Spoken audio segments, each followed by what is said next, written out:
Good evening, BookTube. This is Johnny. It is 6:33 in the evening here in Holland, Michigan. It is May the 27th. It's a Friday. The sun came out this evening.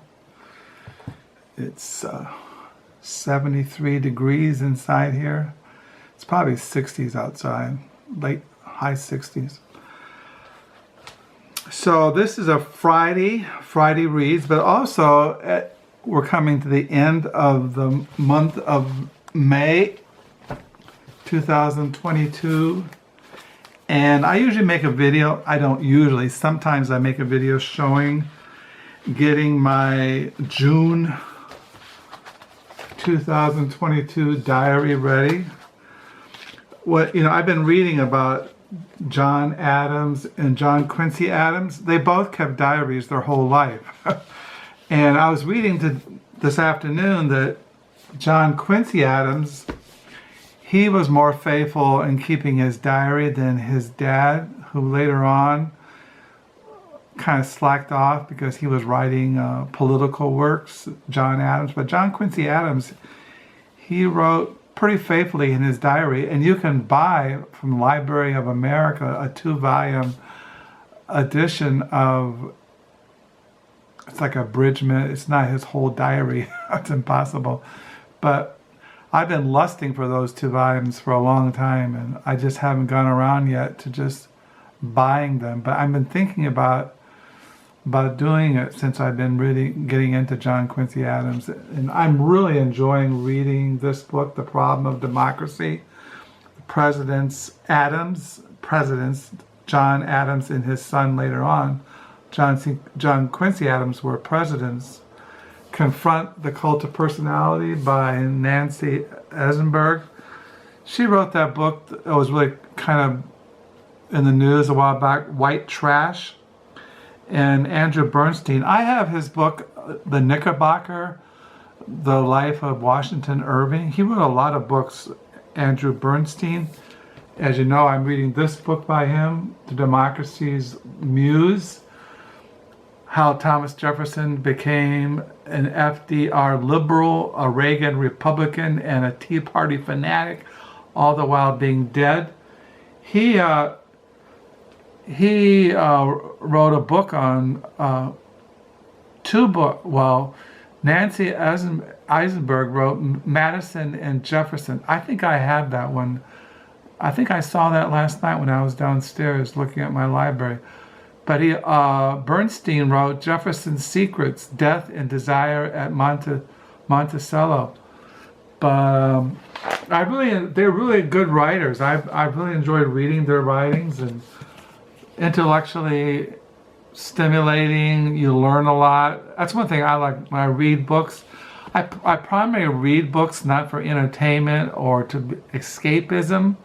I read to learn. I like reading and learning new things about people, about the world, about America, American history.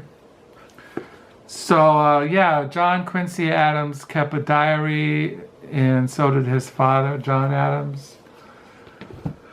So I show in these videos getting ready my June 2022 diary. I rip it out of the thing. I get these from Staples books, Staples office supply store here in Holland. And then I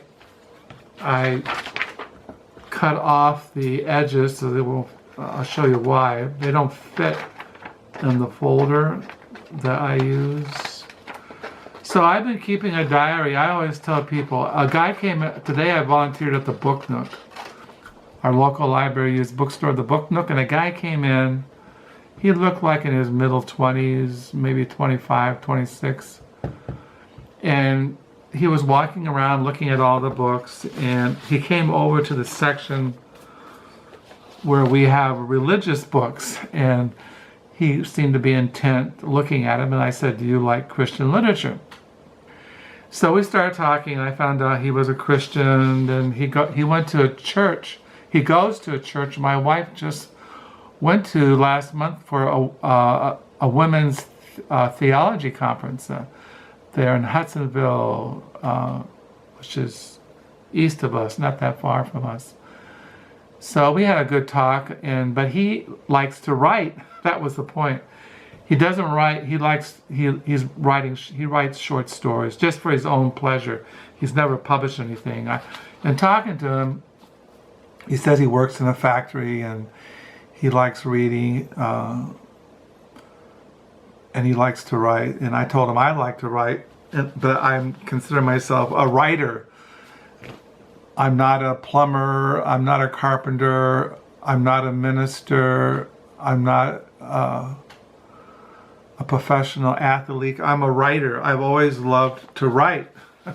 And that's why I keep a diary. And I've been doing this since I was in high school. Now, as I mentioned over the years in my videos, I started writing more when around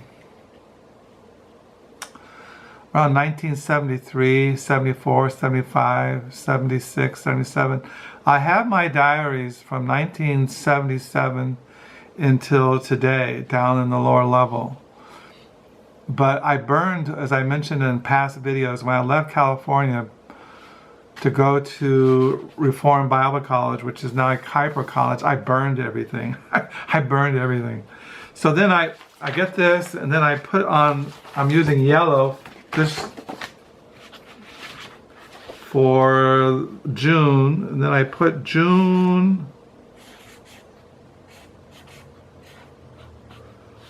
2022. I do it like that. So then I open it, and then I get this, and I put it in here. And I've been doing this for a long time. Now, when I first started writing a diary, back when I was like 18, 19 years old, I had all kinds of ways I would put my diary. I didn't always use folders. I can't remember when I first started using folders. Probably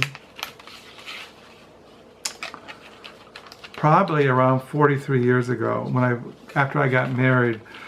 Soon after I met Carol, my wife, the minute I came to Grand Rapids after leaving California to go to Bible college, I started writing again.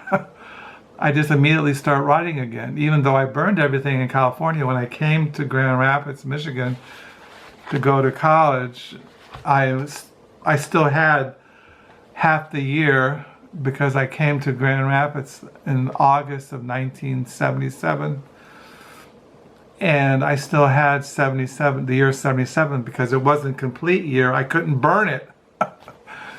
So I have that downstairs in a bunch of stuff I kept over the years. And so this is what I do. This is how I do it. Put that in there, put the folder in there, and then I mark things. Like it says here, on the 22nd of June, I see my therapist again. So, yeah, I don't know, there's something kind of therapeutic about writing. Now, as a Christian, you can look at keeping a diary or journal as a spiritual exercise. Or you can use people in BookTube, keep notebooks, keep track. My wife has a little notebook. She writes down everything. When she finishes a book, she writes down the day she started and the day she ended, and what the title, the author, things like that. So now I have two folders. As I mentioned, in the first folder, I write from the first of the month into the 15th. And then the second folder, I start from the 16th into the end of the month. Because I found over the years, I can't get... I usually write around I usually write about 130 to 140 pages a month. And you can't fit them all in one folder. It's impossible. Years ago, I used to write more. I used to use 3 folders sometimes. Now what I do is, I mentioned, since the last summer, I started I'll write in my paper diary, and I'll use this. And if I put it away and I want to write during the night or during the evening, I get out my composition notebook that I started using. I started doing that in the summer when I was going through my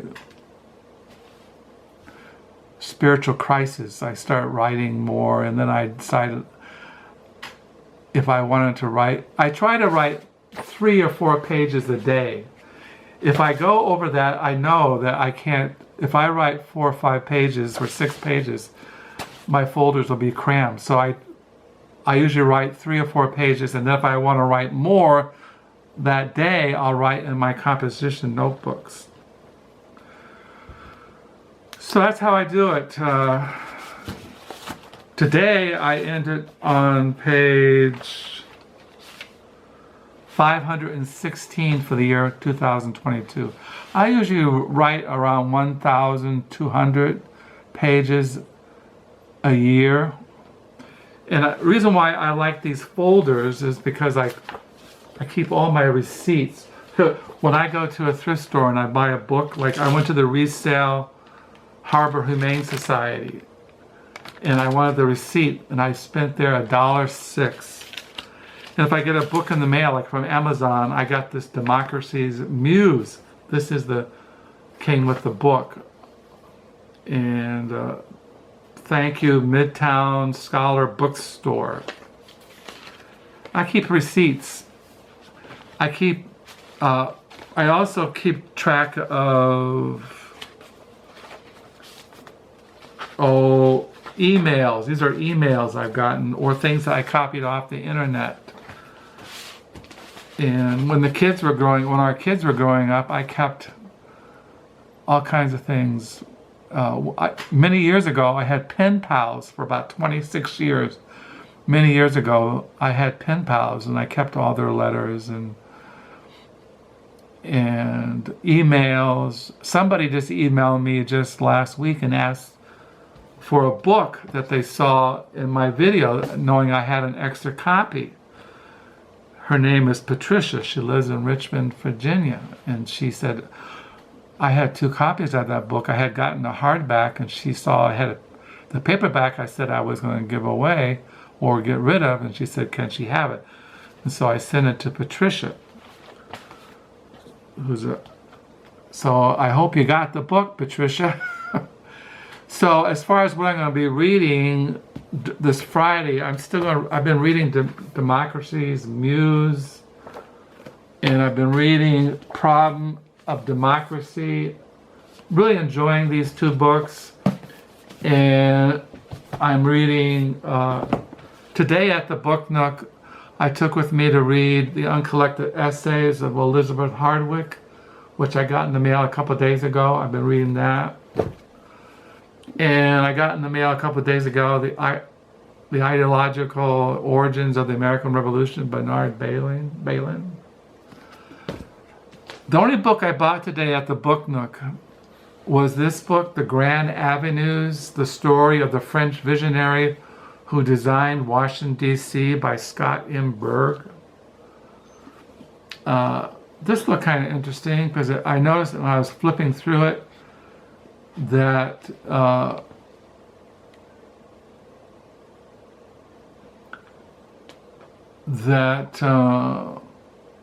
anyway, it's just about Washington, D.C. and designing the city, the architect, and planning it out. And I noticed Thomas Jefferson's name was throughout it, so it looked kind of interesting. And I like early American history, especially about Washington, D.C. and Thomas Jefferson, John Adams, George Washington,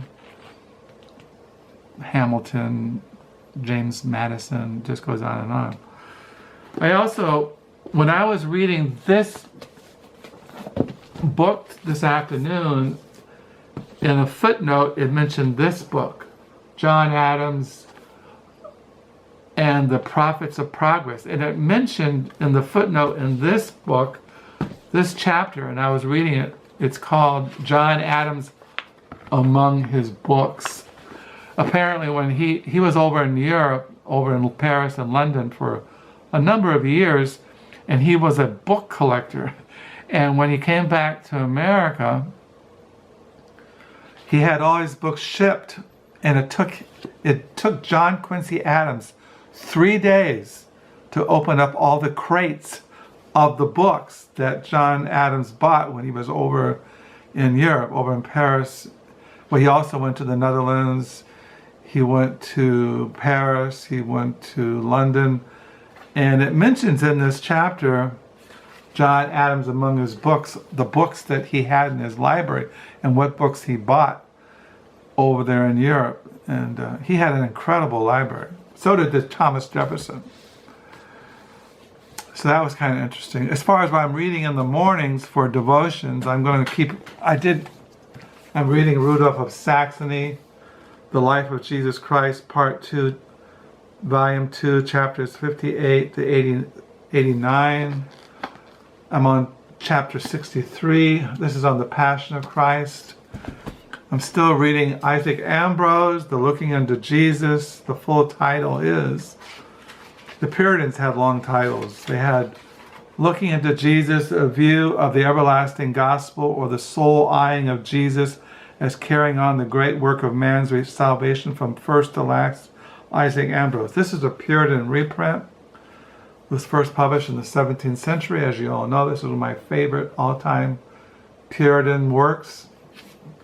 And then a more modern work I've been reading is Jesus in Jerusalem, The Last Days by Eckhard Schabel.